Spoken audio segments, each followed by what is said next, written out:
Dear students and parents, अभी अभी थोड़ी देर पहले एमसीसी ने अपने जो ऑफिशियल वेबसाइट है उसके ऊपर नीट यूजी 2022 की ऑल इंडिया काउंसलिंग हेतु शेड्यूल अवधि जारी किया है।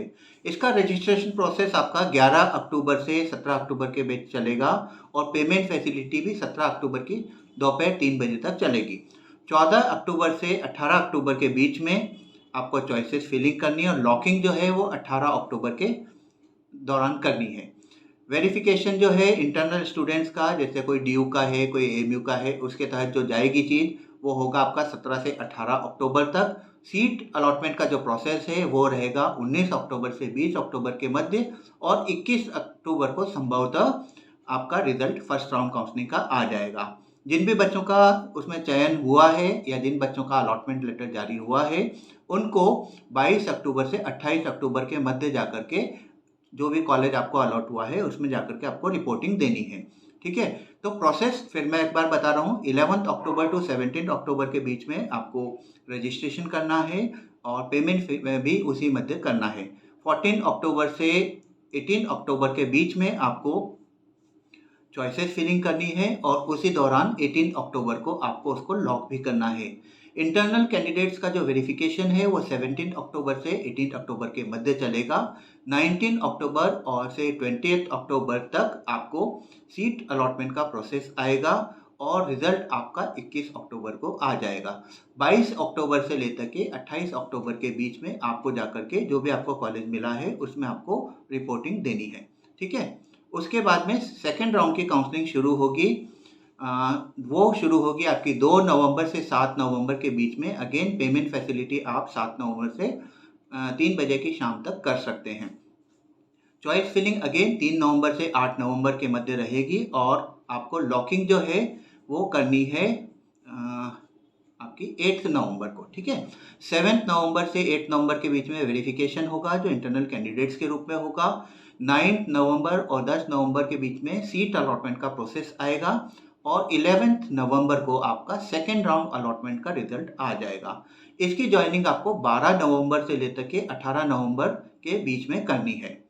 उसके बाद में अगर फिर भी सीट्स बच जाती हैं तो there will be again a mop up round counselling which is begin schedule to begin from 23 November to 28 November and payment facility जो है वो अवेलेबल रहेगी आपकी 18 नवंबर की शाम को 3 बजे तक। ठीक है, और चॉइस फिलिंग आपको करनी है 24 नवंबर से 29 नवंबर के बीच और जो चॉइस लॉकिंग है वो आपको करनी है 28 नवंबर शाम तक। ठीक है, 28 नवंबर से 29 नवंबर के बीच में आपका वेरिफिकेशन होगा इंटरनल कैंडिडेट्स के रूप में। सीट प्रोसेसिंग का जो आपका प्रोसेस है वो 30 नवंबर से 1 दिसंबर के मध्य होगा और 3 दिसंबर 2022 का आपका मॉप अप राउंड का रिजल्ट आ जाएगा। मॉप अप राउंड में जिन भी बच्चों को अलॉटमेंट हुआ है वो 4 दिसंबर से 10 दिसंबर के बीच में जाकर के अपनी जो भी उनको कॉलेज अलॉट हुआ है उसमें जाकर के ज्वाइन कर सकते हैं। इसके बावजूद भी अगर कोई सीट्स बच जाती हैं तो there will be again a online stay vacancy round for the all India quota seat central universities AIIMS JIPMER and BHU and BSc nursing candidate. इसमें एक बात मैं बता दूं कि कोई नया रजिस्ट्रेशन इसमें नहीं होगा, कोई फ्रेश चॉइस फिलिंग नहीं होगी, जो भी आपने पहले से की हुई है उसी के अंतर्गत आएंगी। सीट अलॉटमेंट का प्रोसेस इसका 12 दिसंबर से लेकर के 13 दिसंबर के बीच चलेगा। 14 दिसंबर को इसका रिजल्ट आ जाएगा और 15 दिसंबर से 20 दिसंबर के बीच में जाकर के आपको कॉलेजेस को ज्वाइन करना है जो भी आपको कॉलेज मिला हुआ है। ठीक है, तो इस तरह से ये काउंसलिंग जो है मैं आपको फिर बता दूं 15% ऑल इंडिया कोटा सीट्स के लिए central universities like AMU BHU, central education institutes like AIIMS JIPMER और सेंट्रल इंस्टीट्यूट के तहत जो बीएससी नर्सिंग की जो सीट्स आ रही हैं उसमें भी इसका आएगा। साथ ही में एमसीसी ने स्टेट और ऑल इंडिया कोटे के लिए अभी उसको चयन करके दे दिया है कि आपका जो basically first round of counselling है वो कब से कब तक शुरू होगा। ठीक है, तो फर्स्ट राउंड ऑफ काउंसलिंग आपका जो ऑल इंडिया कोटा और डीम्ड यूनिवर्सिटी का है वो 11 अक्टूबर से लेकर के 20 अक्टूबर के बीच चलेगा। स्टेट काउंसलिंग का जो प्रोसेस है वो आपका 17 अक्टूबर से 28 अक्टूबर तक चलेगा। मतलब आप एक चीज़ देख करके चलिए कि साइमल्टेनियसली एक जगह जहाँ खत्म होगी वहाँ दूसरी जगह शुरू होगी। तो यहाँ पर आप देखिए कि 10 अक्टूबर से 20 अक्टूबर के बीच में आपकी ऑल इंडिया काउंसलिंग खत्म हो रही है और लास्ट डेट ऑफ ज्वाइनिंग जो है आपका 28 अक्टूबर है और स्टेट काउंसलिंग का भी लास्ट डेट जो है वो 28 अक्टूबर है और 4 नवंबर को उसकी लास्ट डेट ऑफ ज्वाइनिंग है। सेकेंड काउंसलिंग का जो है प्रोसेस वो भी ऑलमोस्ट सेम जा रहा है, 2 नवंबर से लेकर के 10 नवंबर तक ऑल इंडिया कोटा और डीम्ड यूनिवर्सिटीज़ का। सिमिलर वे में स्टेट की काउंसलिंग का 7 नवंबर से 18 नवंबर के बीच में और लास्ट डेट ऑफ ज्वाइनिंग जो है इसमें 18 नवंबर है ऑल इंडिया और डीम्ड और सेंट्रल यूनिवर्सिटीज़ के लिए और 21 नवंबर 2022 स्टेट काउंसलिंग के लिए। मॉपअप राउंड की जो काउंसलिंग्स हैं उसमें भी इन्होंने जो दिया है ऑलमोस्ट सेम जा रहा है, मतलब कि आप देखेंगे कि ऑल्टरनेट वे में है 23 नवंबर 2022 से 1 दिसंबर 2022 के लिए। डीम में भी सेम यही है 23 नवंबर से 1 दिसंबर के बीच में और स्टेट की जो काउंसलिंग है वो आपकी 6 दिसंबर से लेकर के 12 दिसंबर 2022 तक है। लास्ट डेट ऑफ ज्वाइनिंग जो है वो भी आपका 10 दिसंबर 2022 तक है।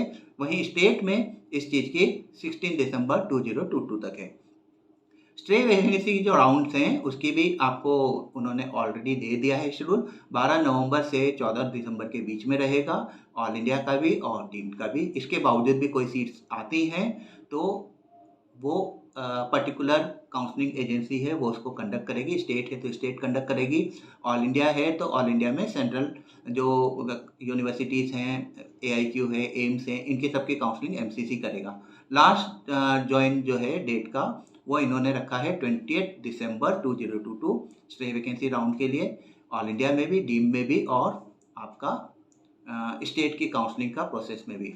जो एकेडमिक सेशन है वो इन्होंने जो मांगा है वो 15 नवंबर 2022 से शुरू होगा।